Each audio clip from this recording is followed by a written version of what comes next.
Busbusan na po ang Office of Civil Defense para sa isasagawang second quarter nationwide simultaneous earthquake drill o NSED na gaganapin sa Dipolog City sa lalawigan ng Zamboanga del Norte.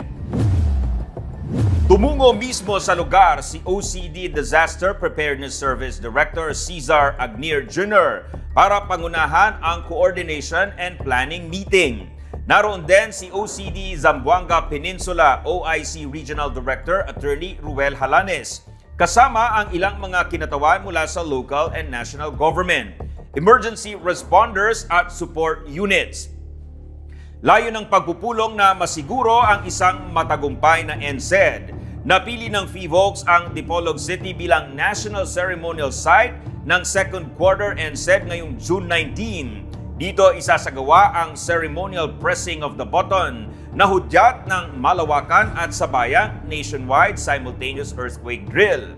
Ayon sa mga opisyal ng OCD, ang NSED ngayong second quarter ay higit pa sa isang large-scale na drill at simulation exercises, kundi isang panawagan para sa isang proactive na paghahanda para mahikayat lahat ng sektor ng lipunan na magkaroon ng ambag para makamit ang isang ligtas at matatag na Pilipinas.